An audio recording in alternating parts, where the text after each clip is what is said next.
kurangura inyanya ntabwo urangura inyanya zihiye cyane, uravangavanga kugira ngo za zindi zitarashya gutyo nyine tu nawe uravuze 50.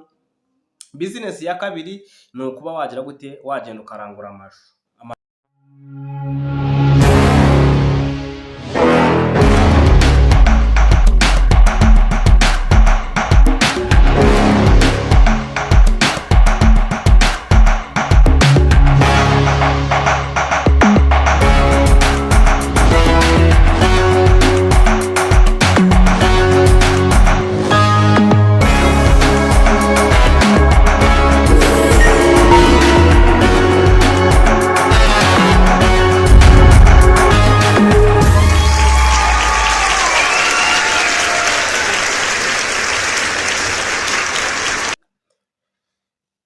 Ndagusuhuje wowe wakoze subscribe hano kuri Ibanze TV. Uyu ni umuhungu wanyu Sam, umuhungu w'Inyagatare. Muri iki kiganiro ko twarebera hamwe ibintu cyangwa se business eshanu wakorera iwawe mu rugo.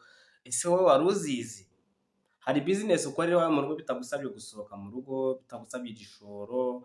Ni business muri make watangirana amafaranga makeya. Amafaranga makeya 20,000, 30,000, 50,000. Business rero watangiza 50,000 ni business eshanu nje kuba nakubwira. Business ya mbere ni ugucuruza inyanya. Buriya urabona mu rugo nyine aho ngaho utuye hari ukuntu uvuga ngo ese karitsiye bakunda inyanya, ese iyo bagiye guteka bakenera gukaranga. Business ya mbere bazanira inyanya uzishyiraho ngo ku muryango, ushobora kuba ufite ameza, ushobora kuvuga uti 3 ni 100, 4 ni 100, zishyiraho ngaho. Abantu benshi ibintu barabifeka, ariko iyo ubifetse ejo n'ubundi uzasanga wa muntu wabikoze hari ikintu afite. Inyanya ni igicuruzwa cyiza cyo kubagira gute washyira aho ngaho ku muryango. Ushobora kuba wicaye uri kuri televiziyo ukavuga atari uwazana inyanya sinazajya nzicururiza aha ngaha. Icyo ni icyambere. Iyo business buriya inyanya twayifata nk'amafaranga 10,000, katubifate gutyo. Wenda katuvuge ko ikidomora kimwe ari 10,000 ni urugero, ugishyize aho ngaho. Ariko nujya kurangura inyanya ntabwo urangura inyanya zihiye cyane, uravangavanga kugira ngo za zindi zitarashya gutyo nyine tu nawe urabizi, uhita ubyumva nyine inyanya zidahiye cyane. Ufite ukuntu nyine abantu iyo bataziguze ejo zishobora kuba zageza ku munsi w'ejo, ku munsi ukurikiyeho zikiri nzima. Iyo ni business ya mbere watangiza aho ngaho iwawe mu rugo. Twavuze 50,000. Business ya kabiri ni ukuba wagira gute wagenda ukarangura amashu. Amashu nawe reka tuyahe 10,000. Urabona amashu umuntu ashobora kuza akavuga ati ishu ngiye kurigura, nirigura ngahe? Wenda katuvuge mwayeni 300. Ubwo umuntu azaze wawe agurisha ujya 300 n'inyanya z'100 cyangwa se 400. Noneho amashu yashyira aho ngaho, tuyafate ko waranguye amashu 10,000 yashyira aho ngaho. Ayo nayo urayafite uyashyize aho ngaho. Business ya gatatu nayo watangiza aho ngaho mu rugo iwawe, ni icyitwa kubagira gute wakora agasaro de coiffure cyangwa se kogosha. Reka wenda tutabishyiramo cyane, ariko hari umuntu uvuga uti njyewe nzajya nogosha. Urabona muri karitsiye hari ukuntu abagore nyine baba badashoboye kujya kwishyura amafaranga wenda yo kuri mashini, ugasanga umuntu aguze imakasi akazajya yogosha. Abagore nyine bafite ukuntu bogosha gutya kabisa, ugasanga umugore ameze neza, bafite ukuntu baconga gutya bakoresheje twa tunuza, niba ari utwembe niba ari uduki, nyine hari ukuntu batwita. None ugasanga umugore muri karitsiye arasobanutse, niwe wogosha abagore bose, niwe ubogosha. So iyo nayo wayikora, ariko tuvuze kuri ba bantu nyine barafite amafaranga menshi. Buri ushobora kuba wagenda ukagura urwembe, ukagura wa muti wa sanitizer wundi nyine bashyiraho gutya, ukagenda ukagura imakasi yawe, ukagura udusokozo, ukagura amavuta gutya nyine yo gusiga mu mutwe. Warangiza ukavuga uti njyewe ndi umugore cyangwa se ndi umukobwa. Okay, abazashobora kujya kuri mashini se hariya bogosha kuri zira nuza bakoresha muri salo zisanzwe, kuri mashini zisanzwe, it's okay.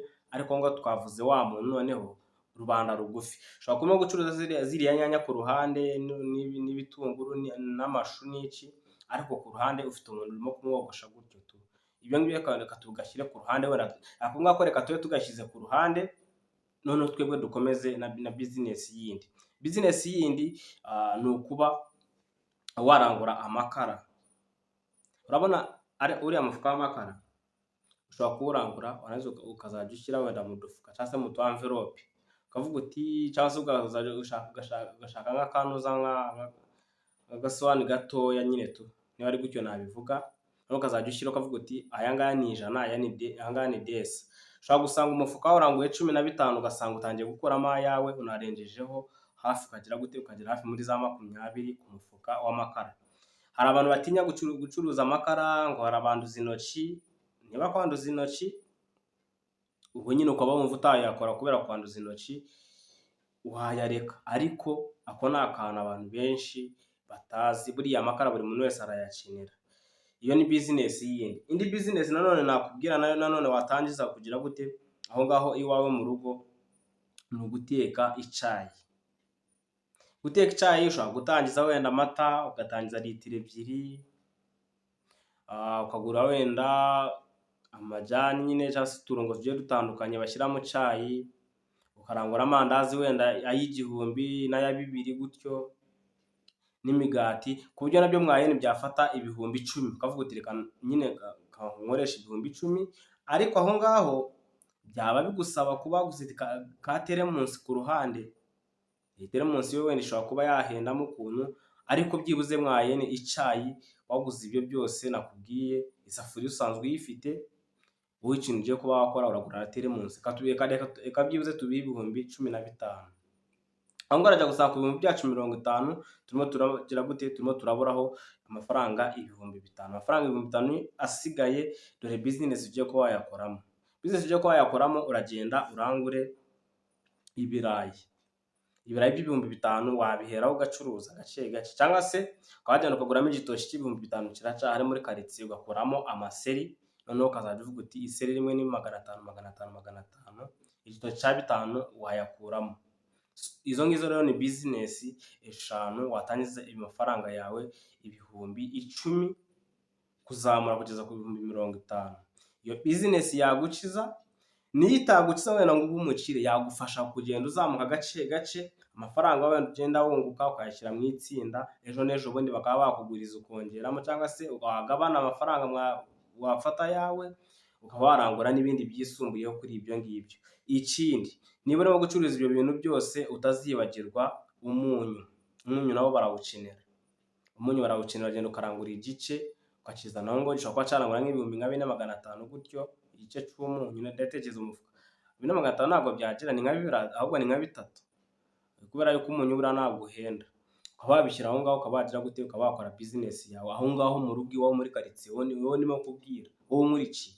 Ushobora kuba uri i Kigali, uri mu mujyi, ibyo ngibyo ni ibintu nabyo ushobora kuba wavuga ati nyamara hano mu mujyi hari abantu badafite amashu, njyewe reka nzajya ndangura amashu muri karitsiye, noneho mbe nashaka wenda imodoka ziva mu ntara zikorera imizigo, babe banzanira ayanje.